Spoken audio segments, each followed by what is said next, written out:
ka. Kanina ka pa dyan sa tenga mo. May lamok eh. Walang lamok. Nag-spray ako kagabi. Ang kulit ni Mimi. Kita mo yan? Kung pagsabihan ako, akala mo siya amo. Ang tigas kasi ng ulo mo. Alam mo ba kanina, ayaw pa niya tumayo para kumain. Wala kang gana, ma? Wala akong gana pagkaharap ko tong bruhan to. Hindi ako yung dahilan kung bakit ayaw mo kumain. Naglalaro kasi siya ng blockbusher. Naku, ma. Dapat kumakain ka sa tamang oras. Mamaya na tayo mag-usap. Bakit? Ayokong katabi tong Bertang sumbongera. O siya. Sige, mamaya na. O, huwag ka nang mainit ang ulo dyan, ha? O, sige, mama. Okay, love you. Bye. Bye. Hay! Bertang sumbongera.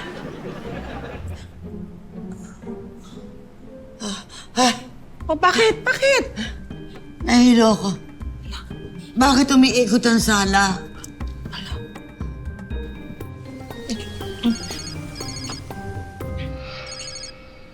Oh, Berta. Ha? Si Aling May daw, nahihilo tapos nagsusuka. Ay, hala, bakit daw? Ewan ko. Ha? Sige, dadaling ko sa ospital. Sige, ano ba si Chito? Sige. Hala. Ay, Yes po. kumusta na si Mimi? Tayo okay na. Medyo hindi naman na nahihilo kaya pinauwi na. Ano kayang sakit ni Aling Mimi? Ewan ko, may mga pinapagawa pang test sa kanya eh. Tapos pinapabalik pa siya sa clinic para doon sa doktor bukas. Para paglabas ng resulta. Nay, Eto, nag-texto si Mimi. Pwede raw ba na ikaw ang sumama sa kanya sa clinic? kaso na hindi pa ako nakapag-report doon sa sa papadeliver ngayon eh. Hindi, samahan mo na. Para hindi siya nag-aalala. Tsaka, sabihin mo sa kanya, ako nang bahala, ako nasasagot sa lahat. Nagtitiwala sa'yo yung tao? Sige, nagsama mo. Pwede po ba ako magtrabaho para may panggas ako? Panggas daw. Kung sabihin ako pa ang magbibigay para panggas? Ano po? Ako ba ang magbibigay para sa panggas mo? Ay, talaga, Nay? Nay, thank you very much! Thank you! Thank you, Nay! Nachito ako dahil sa'yo eh, ha? Ha? Well, hindi pa definitive yung CT scan. Opo. Kaya magpapaschedule ako ng iba pang test. Sabi nga pala ni tatay, wag daw po kayo mag-alala sa gastos. Siya daw po bahala sa inyo. Ay, salamat. Sabihin mo salamat. Okay po. Doc, bakit po ba kailangan pa ng test? Kailangan i-rule out yung sakit na nagkakos ng symptoms ni nanay. Malaki kasi ang possibility na ito ay acoustic neuroma. Ano po yun, Doc? Ito ang madalas na dahilan ng mga sintomas po na nararamdaman nyo. Tulad ng tinnitus, hearing loss, at vertigo. Ano yung acoustic?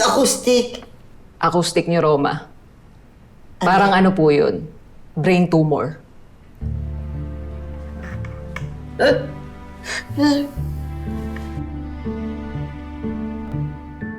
Gusto niyo po ba tawagin natin sa Aling Didi?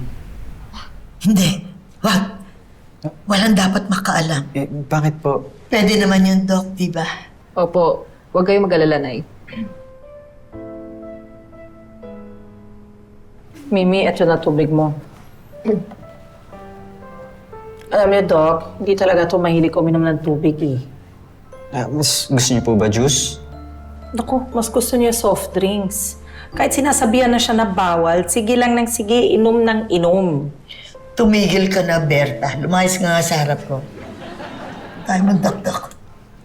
Nay, ang kailangan, kumain muna po kayo ng maayos para habang inaayos po namin yung mga dagdag na test. Thank you. Una na po kami. Sige po, salamat po.